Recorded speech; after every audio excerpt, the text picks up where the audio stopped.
आज के समय में उनके अंदर सबसे कॉमन चैलेंज क्या होते हैं? उनके लिए मेन प्रॉब्लम ये है कि वो हमेशा सक्सेस को बाहर देखते हैं। माइंडसेट की बात है या इसके पीछे कोई और गहरा कारण होता है? देखिए, ओवर थिंकिंग का मूल कारण तो ये है कि हमारे पास जब करने के लिए काम कम होता है तो हमारी एक फैकल्टी जो थिंकिंग करती है वो हमेशा ओवरलोडेड रहती है। बट ये एंटरप्रेन्योर के पास तो बहुत काम होता है, उनके पास समय ही नहीं होता कुछ और करने के लिए, इतना काम होता है उनके पास। काम का मतलब है हमको जिस समय पर जो करना चाहिए वो काम नहीं होता है। Hi everyone, welcome to hello SL. आज का एपिसोड थोड़ा अलग है। आज हम सिर्फ बिजनेस या ग्रोथ की बात नहीं करेंगे, बल्कि उस क्लैरिटी। आज के समय पर बहुत सारे हाई परफॉर्मिंग प्रोफेशनल्स और एंटरप्रेन्योर सक्सेस को बाहरी नजर से देखते हैं की स्टेबिलिटी, क्लैरिटी और पीस का चैलेंज फिर भी बना रहता है। और इसी को समझने के लिए आज हमारे साथ है Sadguru Narendra ji Satyanand, founder of Narendra healing, जो कई सालों से इंडिविजुअल्स, लीडर्स और एंटरप्रेन्योर को कर रहे हैं। गुरु जी, हेलो एसएल में आपका स्वागत है। इनफैक्ट बहुत बहुत स्वागत है। आप सबका भी। गुरुजी, आप जो संस्था चलाते हैं उसके बारे में थोड़ा इंट्रोडक्शन देना चाहेंगे? मैं चाहता था कि मैं दूं, बट मैं आपके सामने क्या ही आपका इंट्रोडक्शन दूं, तो आप ही अगर दे दो तो अच्छी बात रहेगी। आप थोड़ा सा अपने संस्था के बारे में बताइए प्लीज। जी, तो हमारी ऑर्गेनाइजेशन है नरेंद्र हीलिंग फाउंडेशन, और ये गुरु परंपरा से प्राप्त एक डिवाइन टूल है जिसको आध्यात्मिक जीवन में मंत्र विज्ञान कहा जाता है। ये उसका एक बहुत बेहतर तरीके से उपयोग करती है। मंत्र की चांटिंग से जो रेजोनेंस पैदा होता है, वाइब्रेशन पैदा होते हैं, वो उसमें कॉस्मिक एनर्जी जब इंटीग्रेट हो जाती है तो फिर वो ऑटोमेटिक रूप से हमारी physical, mental, emotional, intellectual, spiritual, even financial, professional, इन सब तरह में जो हमारी एनर्जी कम पड़ती है उसको हील करती है और ऑटोमेटिक उसको एड ऑन कर देती है, और बहुत ही बेहतर और बैलेंस रिजल्ट आते हैं। गुरुजी, शुरुआत यहीं से करते हैं। आज के समय में जो हाई परफॉर्मिंग प्रोफेशनल्स है, बाहर से सक्सेसफुल होने के बाद भी क्लैरिटी और इनर स्टेबिलिटी के साथ स्ट्रगल करते हैं।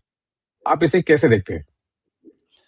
तो इसका जो मूल कारण है वो सक्सेस के जो पैरामीटर्स हैं और जो इनर स्टेबिलिटी के या स्ट्रेस फ्री जो हमारी एक लाइफ है, जो एनर्जी है, उसके जो पैरामीटर्स हैं वो दोनों अलग अलग हैं। हम अपनी इनर स्टेबिलिटी को दांव पर लगा करके सक्सेस को अचीव करते हैं, वो उससे कोरिलेट नहीं करती है। इसीलिए सक्सेस के पैरामीटर्स जितने इस तरह से तैयार किए गए हैं कि हम जितने जितने सक्सेसफुल होते चले जाएंगे उतने भीतर से और गहरी डीप स्ट्रेस में और ज्यादा इनर इनस्टेबिलिटी में चले जाएंगे। तैयारी इस तरीके से किया गया है। तो ये एंटरप्रेन्योर्स के लिए बहुत बड़ा चैलेंज है कि जब वो सफलता भी प्राप्त कर रहे हों उस समय अपने आप को स्ट्रेस फ्री भी रखें और इनर स्टेबिलिटी को ठीक ढंग से पाएं। तो दोनों के जो पैरामीटर्स हैं उनको समझना पड़ेगा और दोनों पर साइमल्टेनियस काम करना पड़ेगा। राइट। सो आपने बहुत सारे लीडर्स और एंटरप्रेन्योर के साथ काम किया है। आज के समय में उनके अंदर सबसे कॉमन चैलेंज क्या होते हैं? बाहर सब कुछ अच्छा होता है लेकिन अंदर शायद क्लैरिटी मिसिंग होती है। क्या प्रॉब्लम होती है? उनके लिए मेन प्रॉब्लम ये है कि वो हमेशा सक्सेस को बाहर देखते हैं। स्पिरिचुअल प्रैक्टिस करते हुए मेरे साथ भी वो कॉस्मिक एनर्जी के इंटेलिजेंस को एंजॉय करते हुए भी वो बाहर ही सेंटर रहते हैं। उनका वो जो आउटकम्स चाहते हैं वो भीतर की एनर्जी को एक्सप्लोर करके बाहर ही रिजल्ट चाहते हैं। तो वो अपनी एनर्जी को एक्सप्लॉइट करते हैं, एक्चुअली उसका ठीक ढंग से यूटिलाइज नहीं करते हैं। तो उनकी जो मेन प्रॉब्लम है वो मेन प्रॉब्लम है जैसे ओवर थिंकिंग रहना है और इमोशनल इनस्टेबिलिटी है और डिसीजन पैरालिसिस भी बहुत फील करते हैं, पता नहीं लगता उनको क्या करना है। और सबसे बड़ी बात उनके भीतर एक इतना सब्टल ईगो क्रिएट हो जाता है कि वो हर बार केवल और केवल सफल होना चाहते हैं। ये एक बहुत बड़ी प्रॉब्लम हारना है। पसंद नहीं होता। हाँ, वो किसी भी तरीके से फेल्योर को डाइजेस्ट नहीं कर पाते हैं। वो ये नहीं मानते हैं कि ये भी पार्ट ऑफ द प्रोग्रेस है, पार्ट ऑफ द ग्रोथ है। करेक्ट, तो करेक्ट, ये उनके लिए बहुत बड़ा चैलेंज होता है। करेक्ट। इनफैक्ट स्टार्टअप वर्ल्ड में फेल फास्ट, फेलियर से सीखो, इसके बारे में काफी चर्चाएं होती रहती है, बट आई डोंट थिंक कोई उसको अमल में लाता है। और शायद मुझे ऐसा लगता है कि हम बचपन से ही ऐसा करते आ रहे हैं। हमें बचपन से ही स्ट्रेस दिया जाता है, 10 स्टैंडर्ड में मार्क्स लाने हैं, 90% लाना है, स्कूल से उसी तरह से स्टूडेंट्स को एक्सप्लॉइट करते हैं। कभी समय शायद मिला ही नहीं हमें कि हम अंदर देख सके, हमारी क्रिएटिविटी क्या है वो देख सके। सो ये एंटरप्रेन्योर लेवल पे जाने की बात तो अलग है, बट शायद स्कूल लेवल से ही प्रॉब्लम है। शायद ये स्कूल के शायद पैदा होते ही प्रॉब्लम है कि आओ कंपटीशन के वर्ल्ड में घुस जाओ। Yes, फिर yes. शायद ये रूट कॉज को पहले मैनेज करना पड़ेगा, फिर एंटरप्रेन्योर्स को मैनेज करेंगे, कैसे होगा ये? आपने बिल्कुल सही पकड़ा है। जो प्रेजेंट जो मॉडर्न ह्यूमैनिटी है, वो सर्वाइवल ऑफ द फिटेस्ट के मोड पर जा रही है। Yes, yes. और सर्वाइवल मोड जो फिटेस्ट ऑफ द सर्वाइवल है, ये एक्चुअली ह्यूमन रेस के लिए नहीं है, ये एनिमल रेस के लिए है। और मनुष्यों को पशुओं से थोड़ा बेहतर और भिन्न इसीलिए माना जाता है कि वो डायरेक्ट पशुओं की तरह ही स्ट्रगल नहीं उतर सकते। तो फैमिली सेटअप, एजुकेशनल इंस्टीट्यूशंस, इन सबको इस तरीके से तैयार किया जा रहा है कि मानो जितना हम स्ट्रेस मोल लेंगे, जितना टेंशन लेंगे, जितना कुछ भी बाई होकर करो किसी भी तरीके से, हमको कोई एक बाहर का पैरामीटर है जो हमको अचीव करना है और वो सकता है। तो वो सबसे बड़ी गड़बड़ है। छोटे शब्दों में कहूं तो हम ये समझ सकते हैं कि जो इस समय का पैटर्न है वो बहुत गलत तरीके से डिजाइन है। उसके डिजाइन में ही सर्वाइवल है। तो इसीलिए बचपन से लेकर के सर्वाइवल ही हम लोग बढ़ाते हैं, क्रिएट करते हैं, और सर्वाइवल को ही हमने लाइफ में रखा है। इसके विपरीत अगर हम थोड़े से ह्यूमन वैल्यूज हैं, अगर हम उनको इसमें इंटीग्रेट कर दें, तो फिर ये स्ट्रगल बिल्कुल खेल की तरह हो जाता है। खेल में भी हार जीत होती है, सब कुछ होता है, लेकिन वो पार्ट ऑफ द गेम होता है। और हम अपनी लाइफ को गेम की तरह नहीं ले पाते हैं। ये थोड़ी सी गड़बड़ है। तो ये सर्वाइवल की तुलना में एक, अगर हम इस लेवल पर बचपन से ही अपने आप को शिफ्ट करना शुरू कर दें या इसकी ट्रेनिंग लें, तो फिर हमारे जीवन में कोई चीज बहुत महत्वपूर्ण नहीं है। वो हम सब कुछ करते हुए, स्ट्रेस लेते हुए आनंद में रहेंगे। और एक सफल एंटरप्रेन्योर या एक सफल व्यवसायी या एक परिवार का मुखिया, ये कुल मिलाकर के एक ही बात होती है। आप किसी परिवार के हेड हैं, या किसी इंस्टीट्यूशन के हेड हैं, या किसी कंपनी के हेड हैं, या किसी भी फील्ड के आप हेड हैं, आपके स्ट्रेस, आपके चैलेंजेस इस तरह से होनी चाहिए मानो आप खेल रहे हो। और ये बिना अपने भीतर की एनर्जी को, उसके सोर्स को जाने बिना, ये इम्पॉसिबल है। सही। सो ये नॉलेज आता कहां से? ये वैदिक, इंडिया इज कंट्री ऑफ वैदिक प्रिंसिपल्स, बट क्या हम वैदिक प्रिंसिपल्स को मानते हैं कि वेस्टर्न प्रिंसिपल्स की तरफ ज्यादा दौड़ रहे हैं? और मैंने देखा है कि western people are more prone to more attracted to Vedic knowledge, and they probably take life as a sport or a game. But we Indians, where the Vedic principles are born, we have forgotten it completely. ऐसा है? सही है, right? नहीं, सही तो है, लेकिन इसके पीछे एक कारण है। अभी जो रिसेंटली हमारे ऊपर सिस्टम काम कर रहा है, ये सिस्टम जानबूझ करके, मैं कभी-कभी अपने साधकों से भी कहता हूं कि जैसे सुई की नोक में से ऊंट को बाहर निकाला जा रहा है जबरदस्ती। हमारे पास जो पॉसिबिलिटी है, हमारे पास जो ज्ञान है, परंपरा से ज्ञान है, वो इतना बड़ा है, इतना दिव्य है, उसको छोड़ करके हमको जबरदस्ती जो वेस्टर्न कल्चर है, जो उसके पैरामीटर से होके निकाला जा रहा है। अब हमारा एजुकेशन सिस्टम, हमारा एडमिनिस्ट्रेशन, हमारा पॉलिटिकल सिस्टम, ये सब हमको धीमे धीमे उसी दिशा में ले जा रहा है। ये हमारे साथ एक तरीके से एक इंटेलिजेंस के लेवल पर एक अत्याचार किया जा रहा है। हमारा लिटरेचर जिसको पूरी दुनिया एडमायर कर रही है, प्रैक्टिस कर रही है, आंखें बंद करके लोग समाधि को पा रहे हैं भारतीय पद्धति से, और हमारे उस सिस्टम में कहीं इंटीग्रेट नहीं है, न फैमिली में है, न एजुकेशन इंस्टीट्यूशन में है, न कहीं एंटरप्रेन्योर्स उसको जानते ही नहीं है। तो ये थोड़ी सी कमी है। लेकिन जैसे जैसे लोग मैच्योर हो रहे हैं, इंटरनेट के माध्यम से और इन सब के माध्यम से, जो थोड़े से मैच्योर लोग हैं, वो अब इसकी इंपॉर्टेंस जान रहे हैं और इसकी ओर आ रहे हैं। मेरे पास लगभग सभी तरह के लोग हैं, बहुत सक्सेसफुल पॉलिटिशियन भी हैं, एंटरप्रेन्योर्स भी हैं, रिलीजियस लीडर्स भी हैं, पास्टर्स भी हैं, सभी तरह के लोग हैं, इमाम भी हैं, मुसलमान भी हैं, हिंदू भी हैं, ईसाई भी हैं, सब लोग आ रहे हैं। वो मतलब उसके महत्व को जानना चाहते हैं। राइट। लोगों की ये समझ में आ गया है कि किसी भी लेवल के थॉट की तुलना में उसके इमोशंस इंपॉर्टेंट होते हैं, वो ज्यादा डीपर होते हैं, और इमोशंस की तुलना में energy deeper, energy is the ultimate form. तो थॉट के लेवल पर अगर कोई भी सेटिस्फेक्शन आएगा तो वो बहुत इम्परमानेंट होता है, बहुत टेम्परेरी होता है। इमोशन के लेवल पर थोड़ा लंबा होता है। जितना भी रिलीजियस प्रैक्टिसेस हैं वो सब थॉट के लेवल पर है। इमोशंस इंटीग्रेट हो जाएं तो हो जाए, नहीं तो कोई जरूरत भी नहीं है। आपके रिचुअल करिए, इमोशन सेकेंडरी है। इवॉल्व हो गए, बहुत अच्छा, यस, गोइंग गुड, लेकिन इनर्जी उनमें कहीं पर भी नहीं है। और हमारा जो वैदिक कॉन्सेप्ट है वो एनर्जी से ही शुरू होता है। थॉट तो नेचुरली जो होंगे वो अपने आप आएंगे। अगर एनर्जी प्योर है तो इमोशन और थॉट ऑटोमेटिक प्योर हो जाएंगे, उनके लिए कोई स्ट्रगल नहीं करना पड़ता है। तो ये हमारा एंशिएंट कॉन्सेप्ट है। इसीलिए पूरी दुनिया थॉट के लेवल पर स्ट्रगल करती है। मेरा थॉट, मेरी क्लियरिटी, मेरा एक्सप्लेनेशन, वो अपने लेवल पर है। झगड़ा चल रहा है जबरदस्त, दुनिया के जितने भी थॉट है सब में झगड़ा चल रहा है। सब एक दूसरे को डोमिनेट करना चाहते हैं। इमोशन की प्योरिटी पर कोई नहीं पहुंचना चाहता है। अगर कोई पहुंच भी जाता है, अपने आप को सेंट बना करके, साधक बना करके, प्रैक्टिशनर बना करके वहां तक पहुंच पाता है, तो वो एनर्जी को भी आइडेंटिफाई नहीं कर पाता है। तो इसलिए वहां भी स्ट्रगल रहता है, वो क्लियर नहीं हो पाता है।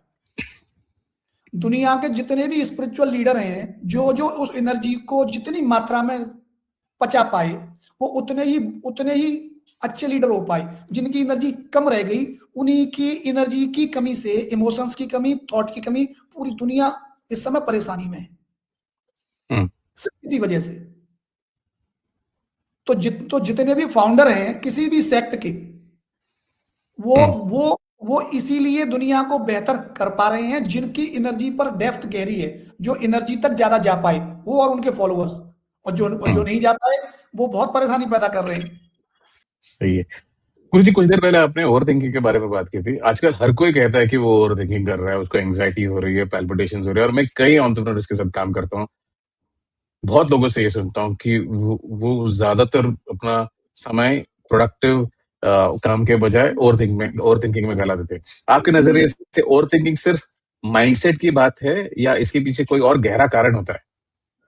देखिए, ओवर थिंकिंग का मूल कारण तो ये है कि हमारे पास जब करने के लिए काम कम होता है तो हमारी एक फैकल्टी जो थिंकिंग करती है वो हमेशा ओवरलोडेड रहती है। बट ये एंटरप्रेन्योर के पास तो बहुत काम होता है, उनके पास समय ही नहीं होता कुछ और करने के लिए, इतना काम होता है उनके। काम का मतलब है कि हमको जिस समय पर जो करना चाहिए वो काम नहीं होता है। तो ओवर थिंकिंग का मेन कारण है जो हमारी एनर्जी है, उस एनर्जी से हमारा ठीक अलाइनमेंट नहीं हो पाता है। एनर्जी से अलाइनमेंट नहीं होने के कारण हमारे पास केवल थॉट्स ही काम करते हैं।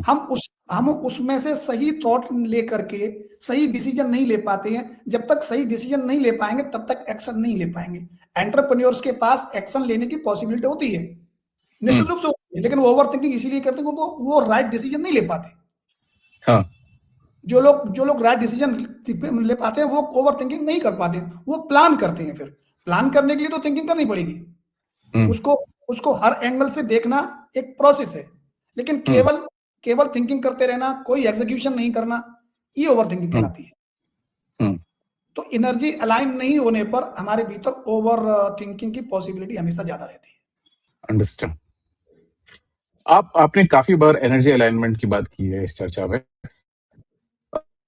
एक बिजनेस लीडर के लिए इसका सीधा और प्रैक्टिकल मतलब होता क्या है, और कैसे समझे कि अलाइनमेंट है या नहीं है? हम अपनी स्ट्रैटेजी को अलाइन करते हैं लेकिन खुद को अलाइन करना शायद रह जाता है। तो समझ में कैसे आया कि अलाइनमेंट है या बाकी है कुछ? यस, देखो, एंटरप्रेन्योर्स को जो बेसिक प्रॉब्लम्स हैं वो उसकी थिंकिंग, इमोशनल इम्बैलेंस और डिसीजन पैरालिसिस और प्रेशर टू परफॉर्म, ये है। अगर हमारा एनर्जी अलाइनमेंट ठीक है तो इन सब में हम्म, ही बहुत अच्छा रिजल्ट आता है। हम्म, हमारी हमारी ओवर थिंकिंग की बजाय हमारी क्लियर थिंकिंग होती है, what to do, what not to do, when hmm, to do, how to do, एकदम क्लियर होता है। हम्म, इमोशनल इम्बैलेंस की तुलना में, इमोशनल इनस्टेबिलिटी की तुलना में इमोशनल स्टेबिलिटी होती है। हम्म, How to act with the others is very defined when energy is integrated.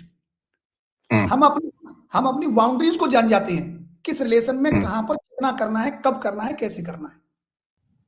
इसी तरीके से हम हमारा जो डिसीजन पैरालिसिस है वो एकदम एकदम ठीक हो जाता है। हमको पता है कहाँ डिसीजन लेना है, कहाँ डिसीजन नहीं लेना है। हम्म, हर बार डिसीजन लेना, हर बार हाँ करना, हर बार ना करना, ये भी बहुत अच्छे एंटरप्रेन्योर के लिए जरूरी नहीं है। वो कभी कभी उसको ये भी आना चाहिए कि अभी वो डिसीजन को बाद में ले। हम्म। गुरुजी, इसका मतलब ये है कि क्लैरिटी की कमी हो सकती है। इसकी वजह से शायद हम गलत डिसीजंस लेते हैं। हमारा इनर एनर्जी सिस्टम शायद क्लैरिटी से सही सही मामले में जुड़ा हुआ नहीं होगा शायद। मतलब प्रॉब्लम सोच से ज्यादा स्टेट की हो सकती है। सबसे बड़ी बात ये होती है कि हम जब डिसीजन ले रहे हैं तो हमारा डिसीजन का ग्राउंड क्या है, हम्म, इंटेंशन क्या है। हम्म, सर्वाइवल मोड के पड़े हुए व्यक्ति का इंटेंशन ही सर्वाइवल मोड का होता है। राइट। तो वो जो भी डिसीजन लेगा वो उसी से ड्राइव होकर के लेगा। हम्म, तो सर्वाइवल मोड में एनर्जी एसोसिएट होती ही नहीं, अलाइनमेंट होता ही नहीं है। हम्म, इसीलिए उसका फिजिकल अचीवमेंट, सक्सेस, आउटकम्स दूसरों की दुनिया में बहुत अच्छे होते हुए भी वो भीतर से उतना ही स्ट्रेस में, उतना ही परेशानी में रहता है। हाँ। विक्रम भाई, मेरे पास ऐसे बहुत सारे लोग हैं, वो ये बताते हैं गुरुजी जैसे जैसे हमारे पास पैसा बढ़ रहा है हम्म, वैसे वैसे ही हमारा stress, hmm, instability, conflict, untrust, lack hmm, of love, ये बढ़ रहा है। वो हम्म, सोचते थे कि पैसा बढ़ने से, सक्सेस बढ़ने से, प्रमोशन बढ़ने से मेरे जीवन में ये अच्छा हो जाएगा। उल्टा हम्म, हो रहा है। हम्म, तो इसका मतलब है कि हम कहीं तो गलत हैं कि जिसको हम उसको रिलेट नहीं कर पा रहे हैं। करेक्ट। हमारी सक्सेस की डेफिनेशन और हमारे भीतर की पीस, सेटिस्फैक्शन उससे नहीं मिल पा रही है। हम्म, तो मैं इसी को एनर्जी अनअलाइनमेंट बोलता हूं। हम्म, तो हमारा जो डिसीजन लेने का पैटर्न है, उसके पीछे का जो इंटेंट है वो क्लियर नहीं है। हम्म, अभी अभी हमने जो पैरामीटर्स बना रखे हैं सक्सेस के, हमारा पहला प्रश्न ये था कि पैरामीटर्स कुछ सक्सेस के अलग है। हम्म, जैसे मैं अक्सर देखता हूं कि किसी पोस्ट को, किसी प्रमोशन को लेने के लिए अगर हमको कोई कंप्रोमाइज करना पड़े अपनी डिग्निटी के साथ, लोग कर जाते हम्म, हैं और कर जाते। प्रमोशन ले लेते हैं और सही। लाइफ लॉन्ग गिल्ट में रहते हैं, लाइफ लॉन्ग गिल्ट। करेक्ट। और कुछ ही दिनों के बाद उनको ये पता लगता है कि जब वो कैलकुलेट करते हैं, अभी क्या है, हम लोगों के लिए इमोशंस और ये सब चीजें, इन सब चीजों का जो जो ब्रेक थ्रू है, प्राइस ब्रेक थ्रू है, हम लोग बहुत बाद में समझ में आ पाता हम्म, है। एक छोटे से प्रमोशन के लिए, छोटी सी किसी सक्सेस के लिए हम भीतर की इनर वैल्यूज के साथ जो कंप्रोमाइज कर जाते हैं, वो कंप्रोमाइज हम्म, अल्टीमेट जाकर के हमको इतना बड़ा बीमारी और इमोशनल इम्बेलेंस इतना देता है कि उसका वैल्यू सक्सेस की तुलना में बहुत बड़ा होता है। तो हमको बहुत सावधानी के साथ इन चीजों को देखना चाहिए। हमको अपने सभी डिसीजंस एनर्जी के बैलेंस के लेवल पर ही लेने चाहिए। मॉडर्न ह्यूमनिटी को सीखना चाहिए, सक्सेस कंट्रोल्ड हो चलेगा, भीतर का अगर इनसेटिस्फेक्शन रहा, इनस्टेबिलिटी रही, एंजाइटी रही, सप्रेशन रहा, गिल्ट रहा, फियर रहा, तो ये हमारे जीवन को खा जाएगा, दीमक की तरह खा जाएगा। ये हो रहा है, ये काफी युवा में हो रहा है। बस लोग जल्दी आगे बढ़ने के लिए काफी कुछ गलत कर जाते हैं, ये सोच में कि कोई कोई गलत नहीं है, ये मेरे सक्सेस के लिए है और करियर में ऐसा करना पड़ता है, थोड़े कॉम्प्रोमाइजेस के बिना होता नहीं है। बट ये उनको बाद में पता चल जाता है कि मैंने क्या कर दिया, और वो एक्चुअली गिल्ट पे रहते हैं। मैंने खुद देखा है कई लोगों के जीवन में ऐसा होते हुए। आपने बहुत गहरी बात कही Guruji, thank you so much for this. आगे बढ़ते हैं। आप चक्रस और कुंडलिनी जैसे कॉन्सेप्ट्स की बात भी करते हो। इनका आज के रियल चैलेंजेस जैसे स्ट्रेस, बर्नआउट, डिसीजन फटीग के बारे में आपने बात किया। क्या संबंध है इन चक्रों का हमारे रियल लाइफ चैलेंजेस के साथ? यस। तो जो भी हेड ऑफ द इंस्टीट्यूशन है, एंटरप्रेन्योर है, सक्सेसफुल प्रोफेशनल है, आखिर वो डिसीजन तो इंटेलिजेंस से लेता है। डिसीजन तो वो इमोशंस के आधार पर लेता है। हम्म ये जो थॉट्स हैं, मीन्स जो इंटेलिजेंस है, जो इमोशंस हैं, वो हमारे भीतर कहाँ से कंट्रोल होते हैं? हमको ये मैकेनिज्म जानना पड़ेगा। कितना सरल है। क्योंकि हम जो जो फैकल्टी जिस काम के लिए बनी हुई है, उन फैकल्टी को अल्टीमेट अल्टीमेट कहाँ से एनर्जी आती है? वो थिंकिंग पावर कहाँ से आती है? हम्म, इमोशनल पावर कहाँ से आती है? ये पावर आती हम्म, है चक्रास से। हम्म, ये हमारे हमारे भीतर के नर्वस सिस्टम्स के वो एनर्जी सेंटर्स हैं जो हमारी थॉट को, इमोशंस को और बिहेवियर को डायरेक्ट कंट्रोल करते हैं। हम्म, हार्मोन सिक्रेशन को डायरेक्ट कंट्रोल करते हैं। Negative thought, negative hormone secretion instant होता है। Positive hmm, thought, positive hormone secretion instant होता है। हम्म, और जब इनकी मात्रा ज्यादा हो जाती है, नेगेटिव की मात्रा ज्यादा हो जाती है, तो बॉडी फिजिकली बीमार हो जाती है। और और फिर वो डिटेक्ट होना शुरू हो जाती है और हम लोग डॉक्टर्स के पास घूमना शुरू कर देते हैं। तो चक्रास को इतनी जल्दी इग्नोर करना, आज की साइंस पर जब मैं देखता हूं, सभी डॉक्टर्स के पास यही सातों चक्रों को वाला सांप बना होता है, ऐसे ऐसे कर घूमता हाँ, है, ऐसे करके घूमता है। हाँ, मैंने भी देखा है, सारे क्लिनिक्स में होता है। मेडिकल साइंस में ये वही 7 हेवंस हैं जिनको हमारा क्रिश्चियनिटी करती है। 7 हेवंस। हाँ, इस्लाम जिसको 7 आसमान बोलता है, वो हमारे 7 चक्र हैं। सब कुछ हम्म, इतना क्लियर है। पता नहीं हम्म, ह्यूमैनिटी कहाँ पागल हो रही है, उसके ऊपर कोई रिसर्च ही नहीं कर रही है। क्योंकि आउटडेटेड लगता है गुरुजी। नहीं, अगर आप इन आउटडेटेड। यस। इन सब में आप जाओगे तो ऐसा लगता है कि आप बहुत ही रिलीजियस बात कर रहे हो, बहुत ही आउटडेटेड कॉन्सेप्ट है, माइथोलॉजी से जोड़ा जाता है इसको। तो लोग मानने को रेडी नहीं है कि ऐसा भी कुछ होता है, क्योंकि ये आसानी से मिलता नहीं है। अगर आपको अगर चक्रा सुधारना भी है अपना, तो इतना आसान है कि आप जाके कहीं से कुछ लेके आओ और पी लो और उसको आपका चक्कर सुधर गया। उस पर काम करना पड़ता है, तो शायद इसी वजह से।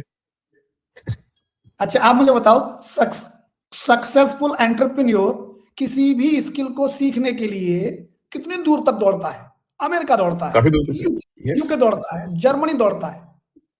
दौड़ता है ना? दौड़ता है, कोर्स तो दौड़ता क्या वो स्किल ही नहीं दौड़ सकता? है। सही है। ये बताया नहीं गया है, इंट्रोड्यूस हम्म, नहीं किया है। हम्म, सिर्फ इतना अंतर है। राइट। तो अब ये हमारी जिम्मेदारी बनती है कि अगर ये विज्ञान बाई चांस हमारे पास है, तो हम उसको हम्म, बहुत जल्दी लोगों की लाइफ में इंटीग्रेट करें, इंस्टीट्यूशंस हम्म, खड़े करें, अगर अगर अगर हो हम्म, सकते हो तो, जो कुछ भी कर हम्म, सकते हैं। और इस समय मुझे मेडिकल कॉलेज की तरफ से और आयुर्वेद के कॉलेज की तरफ से इस विषय पर एक्सपर्टाइजेशन के रूप में बुलाया जाता है, बता इस पर चर्चा करने के लिए। तो इंटरेस्टिंग। ऐसा नहीं है कि वहां अवेयरनेस नहीं आ रही है, हम्म, लेकिन जो डीप डीप रिसर्च है वो ऊपर के लेवल पर बहुत कम आती है। हम्म, तो हमारा जो well established, well defined science है, अभी मॉडर्न ह्यूमैनिटी उसके ऊपर रिसर्च का बहाना बना रही है। एक्सेप्ट तो उसको करना पड़ेगा, हम्म। लेकिन अभी वो रिसर्च के नाम से बहाने बनाएगी। गुरु, जब एनर्जी ट्रांसमिशन है, शक्तिपाठ का जिक्र करते हैं, ये क्या होता है और ये आम मेडिटेशन से कैसे अलग होता है? यस, ये बहुत अच्छा प्रश्न है। और ये प्रश्न मुझसे डायरेक्ट इसीलिए रिलेट करता है कि जितने हम्म, भी मेडिटेशन है, जितने भी मेडिटेशन की जो हम लोग मॉडलिटी बोलते हैं, अभ्यास है, प्रैक्टिसेस है, वो हम्म, वो थॉट लेवल से आती हैं और थॉट लेवल पर खत्म हो जाती हैं। हम्म, हमारी थोड़ी सी फैकल्टीज उसमें इन्वॉल्व होती हैं, तो हम ये मान सकते हैं हमारे शरीर की ज्ञानेंद्रियां, कर्मेंद्रियां किसी विशेष पैटर्न से अपने आप को घुमाती फिराती हैं, कुछ अफर्मेशंस लेती हैं, कुछ देखने का प्रयत्न करती हैं, और ये सब हमारे इस ज्ञानेंद्रियों की सीमा में ही होता है। हम्म, और जो शक्तिपात है वो इससे इतना गहरा है कि जो जो एनर्जी हमको ये देखने की ताकत आंखों को देती है, सुनने की ताकत कानों को देती है, करने की ताकत हाथों उंगलियों को देती है, हम उस एनर्जी को इवॉल्व करते हैं। हम जिसको लाइफ फोर्स बोलते हैं, उस हम्म। लाइफ फोर्स के ऑटोमेटिक फ्लो को ही शक्तिपात कहा जाता है। गुरु जी, आपको थोड़ा और सिंप्लीफाई करके समझाना पड़ेगा। ठीक है। तो शक्तिपात का अर्थ होता है, जैसे मैं अगर सिंपली इसको समझाऊं, जैसे हमारे भीतर एक हमारी फिजिकल बॉडी है हम्म, जो किसी लाइफ प्रिंसिपल पर काम करती है। हम्म, इसके भीतर एक और सबटल बॉडी है जिसको डॉक्टर्स वो सिंबल बताते हैं, ऐसा करके सांप वाला वो घूमता है। हम्म, हम्म, वो हमारी 7 चक्रा, इड़ा, पिंगला, सुषुम्ना की तीन नाड़ियां हैं, ये वो है। ये दूसरा, हम्म, ये हमारा एनर्जी स्टोरेज है। हम्म, हम्म, यहां पर भी जो एनर्जी आती है, इससे पीछे एक और बॉडी है, कैजुअल बॉडी, हम्म, वहां से एनर्जी आती है। हम्म, तो जो कैजुअल बॉडी है वो हमारे भीतर, सबके भीतर लेटेंट सुप्त पड़ी रहती है, प्रकट नहीं होती है। हम्म, कोई हम्म, भी मेडिटेशन मॉडलिटी उसको एक्टिव नहीं कर सकती। हम्म, केवल शक्तिपात की प्रक्रिया से ही वह एक्टिवेट होती है, इसीलिए बहुत बहुत रेयर साइंस है। Okay, understood. अगर कोई इस तरह का व्यक्ति है कि जो अपने कैजुअल बॉडी में जाकर के तुम्हारी कैजुअल बॉडी से कम्युनिकेट कर पाएगा, तो तुम्हारी भी कैजुअल बॉडी की एनर्जी तुम्हारी सबटल बॉडी से होते हुए तुम्हारी फिजिकल बॉडी में आ जाएगी। ये पूरी प्रोसेस शक्तिपात कहलाती है। ओके, और कितना, मतलब कि इस पूरे प्रोग्राम को कितना टाइम लगता है एंटरप्रेन्योर्स को इस प्रोग्राम को करने के लिए, इसको समझने के लिए, इसको एक्सपेरिमेंट करने के लिए? इसका जो जो आरंभ है, तीसरे शरीर से दूसरे शरीर में, दूसरे से पहले शरीर में आने का, उस प्रक्रिया को होने में तो कुछ मिनट्स लगते हैं। ओके, लेकिन इसको ठीक ढंग से अलाइन करने में ये फिर लाइफ लॉन्ग प्रैक्टिस करनी, ओके, क्योंकि आपकी अपनी एनर्जी है। आप उस एनर्जी को कितना एक्सेस करना चाहते हैं, ये आपको तय करना है। हम्म, आप प्रत्येक मनुष्य, एवरी इंडिविजुअल ह्यूमन बीइंग उस एनर्जी का अल्टीमेट रिजर्वॉयर है। हम्म, वो इतनी मात्रा में उसके पास पड़ी हुई है। हम्म, लेकिन हम क्या करते हैं, हम उसका इतना भी इस्तेमाल, वो ऑटोमेटिक फ्लो में आ रही है हमारे पास, बस हम उतना ही उसका इस्तेमाल कर पाते हैं। शक्तिपात के माध्यम से हम उस अल्टीमेट सोर्स को अपने भीतर ऑटोमेटिक इवॉल्व कर पाते हैं। इसीलिए शक्तिपात की प्रक्रिया से ऑटोमेटिक एनर्जी इवोल्यूशन शुरू हो जाता है, मेडिटेशन या किसी भी मॉडलिटी से नहीं। ये गहरा साइंस है, इसके ऊपर और चर्चा करनी पड़ेगी, शायद हमारे ये 30 मिनट के चर्चा से नहीं हो पाएगा। हम फिर से इसके ऊपर मिलेंगे और चर्चा करेंगे। अभी आगे बढ़ते हैं। आपने जिन लोगों के साथ काम किया उनमें आपने कैसे बदलाव देखे हैं, जैसे clarity, emotional stability, decision making, confidence? ये धीरे धीरे आता है या एक नोटिसेबल शिफ्ट होता है सडनली? इसके लिए जो एनर्जी के लेवल पर बहुत प्रिपेयर्ड होते हैं, क्योंकि ऐसा नहीं है कि आप उसके लिए प्रिपरेशन नहीं कर रहे हो, आप अपने लेवल पर प्रिपरेशन करो। जितनी भी स्पिरिचुअल प्रैक्टिसेस हैं, जितनी भी मेडिटेशन मॉडलिटीज हैं, जितनी रिलीजियस प्रैक्टिसेस हैं, जितनी रिचुअल्स हैं जो आदमी को प्योर थॉट और प्योर इमोशंस की ओर ले जाती हैं, वे सभी इस पूरी प्रक्रिया में डायरेक्ट सपोर्ट करती हैं। तो जो लोग इस लेवल पर प्रिपेयर्ड हैं, चाहे उनको पता है या नहीं पता है, हमारा यह प्रिंसिपल बहुत ही डीप जाता है, तो ये पास्ट लाइफ पर भी जाता है। तो बहुत से लोग क्या करते हैं, पिछले जन्मों से स्पिरिचुअल होने की प्रैक्टिस कर रहे हैं। ओके, तो अगर ऐसे लोगों को इस एनर्जी का हल्का सा भी स्पर्श मिल जाता है, हल्का सा टच, स्पार्क मिल जाता है, तो उनकी अपनी प्योर बीइंग इतनी जल्दी शिफ्ट होती है कि आपको पता नहीं लगेगा। लोगों का कुछ ही मिनटों में फियर खत्म हो जाता है, कुछ ही मिनटों में लोग अपने लस्ट से बाहर निकलना शुरू हो जाते हैं, कुछ ही दिनों में लोगों को अपने एंगर पर कंट्रोल हो जाता है, सब कुछ ऑटोमेटिक होना शुरू हो जाता है। वो कहते हैं गुरु जी चमत्कार हो गया है। तो मैं उनको समझाता हूँ ये चमत्कार नहीं है, ये तुम्हारी पिछली जो प्रोग्रेस है, ये बस उसका आउटकम है। तुम जो पहले से बैलेंस होने का प्रयत्न कर रहे हो, ये उसका रिजल्ट है। उसकी ऊपर की लेयर खत्म, हट गई बस, बाकी जूस तुम्हारे भीतर भरा पड़ा हुआ है। तुम ऑरेंज हो तो जूस भरा पड़ा है, ऊपर की लेयर होती, शक्तिपात से ऊपर की लेयर हट जाती है बस, और तुम्हारी नेचुरल एनर्जी अपने आप काम करती है। तो इस तरह से क्या होता है, कंफ्यूजन क्लियरिटी में बदलना शुरू हो जाता है, स्ट्रेस स्टेबिलिटी में क्रिएट हो जाती है, डेवलप हो जाती है, और जो ओवर थिंकिंग है वो राइट डिसीजन लेने की पावर में कन्वर्ट हो जाती है।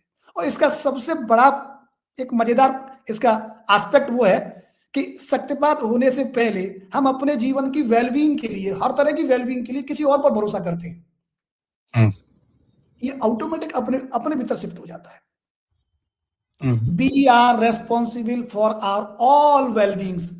ग्रह भी नहीं, नक्षत्र भी नहीं, ज्योतिष भी नहीं, कोई देवता नहीं, कोई देवी नहीं, मैं। यानी मैं अपनी एनर्जी से एसोसिएट कर जाता हूँ। और ये इतना बड़ा चेंज है कि ये हमको हमको रिलीजन, स्पिरिचुअल, इन सब में भी बहुत डीप कर देता है। हम अपनी एनर्जी को नहीं जानते हैं, तब हम उसी एनर्जी के लिए देवताओं से के पास जाते हैं कि वो वहां से मिलेगी, कृपा के रूप में मिलेगी, आशीर्वाद के रूप में मिलेगी, ज्ञान के रूप में मिलेगी, भक्ति के रूप में मिलेगी, किसी न किसी रूप में मिलेगी। हम ये एक्सपेक्ट करते हैं और इस विज्ञान के माध्यम से हम ही उसके सेंटर बन जाते हैं। तो क्या ये सबके लिए है या सिर्फ उनके लिए जो सच में चेंज के लिए तैयार है? मतलब सभी के साथ ये हो सकता है, जैसे आपने बोला कि कुछ लोग पिछले जन्म से ही तैयार होते हैं। यस, तो पोटेंशियली तो ये सबके लिए है, क्योंकि अल्टीमेटली सबको इसी से गुजरना है। लेकिन जो इसके लिए विलफुल गुजर रहे हैं, संकल्प पूर्वक गुजर रहे हैं, जो इस ट्रांसफॉर्मेशन को लेना चाहते हैं, जो इसके माध्यम से अपनी भीतर की दुनिया और बाहर की दुनिया को अलाइन करना चाहते हैं, दोनों को बैलेंस करना चाहते हैं, जीवन के दोनों हिस्सों का आनंद, वो सफल भी होना चाहते हैं बाहर के जगत में, आर्थिक दृष्टि से, शारीरिक दृष्टि से, संबंध की दृष्टि से, व्यापार की दृष्टि से, लेकिन वो भीतर से भी एकदम आनंद में रहना चाहते हैं, पीस में रहना चाहते हैं, क्लियरिटी में रहना चाहते हैं, अलाइन रहना चाहते हैं। ये उन लोगों के लिए। तो शक्तिपात एक तरह का प्रैक्टिस हुआ, तो ये प्रैक्टिस आपको कहीं एक जगह जाके करना होता है, आप अपने घर पे कर सकते हो? कितना समय देना पड़ेगा आपको इस प्रैक्टिस को रोज करने के लिए, सो दैट आपकी एनर्जी स्लोली खुल सके? कैसे स्टार्ट होता है ये सब? तो जो शक्तिपात की प्रक्रिया है वो ऑनलाइन भी पॉसिबल है। मैं पिछले करीब 8-10 साल से पूरी दुनिया के लोगों के साथ ऑनलाइन भी कर रहा हूँ। अच्छा जी, लेकिन जो बहुत बेहतर रिजल्ट ऑफलाइन डिसिप्लिन में आता है वो ऑनलाइन में नहीं आता है। कितना दिन लगता है ऑफलाइन में? ऑफलाइन में एक 15-20 मिनट का एक्चुअल सेशन होता है, कोर सेशन। उस कोर सेशन तक लाने के लिए प्रिपरेशन करनी पड़ती है, इंटेलिजेंस के लेवल पर, इमोशंस के लेवल पर और थोड़ा सा फिजिकल लेवल पर भी। वो भी ऑफलाइन ही होता है प्रिपरेशन? नहीं, ऑफ प्रिपरेशन हम लोग ऑनलाइन करा लेते हैं। ओके। तो आदमी अपने घर से तैयार होकर के आ सकता है। तो एक 2+ आवर्स के सेशन में ये एक्सपीरियंस के लेवल पर आ जाता है। जो मैंने बताया कि जो एनर्जी तीसरे लेवल पर, हमारे तीसरे शरीर में पड़ी हुई है, वो 2 आवर के पूरे पैकेज डिजाइंड उस प्रोग्राम में वो एक्सपीरियंस होना शुरू हो जाती है। उन लोगों को बहुत अच्छी तरह से एक्सपीरियंस होती है जो इसके लिए डिजर्व करते हैं, जो इसके लिए प्रिपेयर्ड हैं। और जो मेरे पास आकर के प्रिपरेशन शुरू करते हैं, उनको भी 2 घंटे में more and less experience I जाती है। सर, अगर ये कोई वीडियो देख रहा है हमारा और खुद को स्टक महसूस कर रहा है, तो उसके लिए पहला कदम क्या होना चाहिए? सबसे पहले उसको अपने थॉट प्रोसेस को ऑब्जर्व करना चाहिए। क्या वो इस प्रक्रिया से जुड़ना चाहता है? क्या वो अपने भीतर की एनर्जी को इवॉल्व करना चाहता है? उसके माध्यम से अपने जीवन की समस्याओं को हल करना चाहता है? क्या वो इसका टेस्ट लेना चाहता है? अगर वो इसका टेस्ट लेने के लिए तैयार है तो हम ऐसे लोगों का स्वागत करते हैं और वो अपना रजिस्ट्रेशन करा सकते हैं, अप्लाई कर सकते हैं और हमारे ऑफलाइन सेशन में आ सकते हैं। राइट। गुरुजी, आप क्वांटम हीलिंग और एनर्जी एक्टिवेशन को भी इंटीग्रेट करते हैं। ये जो अप्रोच है वो आज के कोचिंग या थेरेपी मॉडल से कैसे अलग होता है? मैं जैसे एक कॉस्मिक एनर्जी ट्रांसमिशन गुरु हूं, जिसे शास्त्र की भाषा में शक्तिपात गुरु कहा जाता है। जब ये कॉस्मिक एनर्जी जो कि एक कॉस्मिक इंटेलिजेंस भी है, जो कि ओमनीपोटेंट होने के साथ साथ ओमनीसाइंट भी है, ये जब इवॉल्व होती है तो ये सब कुछ अपने आप करती है। इसीलिए ये पूरी प्रैक्टिस ऑटोमेटिक योगा भी कहलाती है। इसके बावजूद भी मैंने इसमें थोड़ी सी न्यूरोप्लास्टिसिटी और थोड़ा सा क्वांटम हीलिंग के प्रिंसिपल्स ऐड किए हैं। वो मैंने इसीलिए ऐड किए हैं कि जैसे अभी मैंने बताया था, कुछ लोग तो प्रिपेयर्ड होते हैं, सिंस बर्थ होते हैं, तो उन लोगों को इसकी कोई आवश्यकता नहीं होती है। जैसे उनसे कहो कि फियरलेस रहो तो फियरलेस ही रहते हैं। उनसे कहो किसी के लिए गिल्ट क्रिएट मत करो तो नहीं करते हैं। एक्सक्यूज करो, क्षमा करो, कर देते हैं। प्रेम करो, कर देते हैं। झूठ मत बोलो, नहीं बोलते हैं। यानी वो पहले से इस चीज में डेवलप्ड है। लेकिन बाकी लोग तो जो फियर में है, गिल्ट में है, लस्ट में है, एडिक्शन में है, प्रोक्रास्टिनेशन में है, एंगर में, अनट्रस्ट में, भीतर से हेटरेट भी है, भी बोलते हैं, कम्युनिकेट नहीं कर पाते, मेंटल फॉग में पड़े हुए हैं, ऐसे व्यक्तियों को न्यूरोप्लास्टिसिटी और क्वांटम हीलिंग के कुछ टूल्स मैं प्रोवाइड कराता हूं, जिससे वो अपनी एनर्जी के इवोल्यूशन को आसानी से हैंडल कर पाएंगे। गुरुजी, आपने न्यूरोप्लास्टिसिटी की बात की और ये न्यूरोप्लास्टिसिटी आजकल काफी चर्चे में है। आपका अप्रोच जो आप करते हैं वो यूजुअल माइंडसेट या ब्रेन ट्रेनिंग से कैसे अलग है? तो आमतौर पर जो न्यूरोप्लास्टिसिटी के टीचर्स हैं या स्कूल्स हैं, वो केवल ब्रेन का जो फंक्शन है, थॉट, केवल उसके लेवल पर लोगों को डील करते हैं। ओके। ब्रेन के भीतर जो ब्रेन के फंक्शन की पावर है, जो कि लाइफ फोर्स है, वो उसके बारे में जानते नहीं। और हमारा जो विज्ञान है वो उस लाइफ फोर्स से ही शुरू होता है। इसीलिए हम मतलब ब्रेन को और एनर्जी को दोनों को साइमल्टेनियस हैंडल करना सिखा देते हैं। ओके। अकेली न्यूरोप्लास्टिसिटी की प्रैक्टिस से जो भी रिजल्ट महीनों में आएगा, वो विद इन सम आवर्स यहां पर आना शुरू हो जाता है। बहुत फास्टर होता है, बहुत डीपर होता है, क्योंकि उसमें एनर्जी अलाइन होती है। ये तो मुझे आपके पास आके ही पूरी क्लैरिटी मिलेगी। मैं इतना प्रभावित हो गया हूँ आपकी इस चर्चा के साथ कि मुझे बहुत जल्दी मुंबई से आपकी तरफ आना पड़ेगा। आपका गुरुजी, स्वागत है। बोलो। एक आखिरी सवाल, एक एंटरप्रेन्योर की जिंदगी में गुरु का क्या महत्व होता है? आजकल मेंटोर्स और एडवाइजर्स तो काफी है, कोचेस भी काफी है, मैं खुद एक लाइफ कोच हूँ, लेकिन गुरु और मेंटर में क्या अंतर है और गुरु क्या जरूरी है? पहले के जमाने में गुरु का काफी महत्व होता था, हर एक के जीवन में गुरु का होना बहुत ही आवश्यक होता था। आज गुरु कहाँ है? तो जैसे अगर मैं अपनी इस पूरी पॉडकास्ट को एकदम प्रिसाइज करूं, हाँ। तो मैं ये बता सकता हूं कि मेंटोर्स केवल थॉट लेवल पर और इमोशन के लेवल पर काम करते हैं। परफेक्ट। लाइफ कोचेस केवल इसी लेवल पर काम करते हैं, और गुरु एनर्जी के लेवल पर काम करता है। तो ये क्लियर कट डिस्टिंक्शन है। एक गुरु कोच भी हो सकता है, मेंटोर भी हो सकता है, लेकिन एक मेंटर और एक कोच गुरु नहीं हो सकता है। हाँ। क्योंकि वह एनर्जी के लेवल पर इवॉल्व नहीं होता है, और वो आपके भीतर की अनइवॉल्व एनर्जी को इवॉल्व करने के साइंस को नहीं जानता है।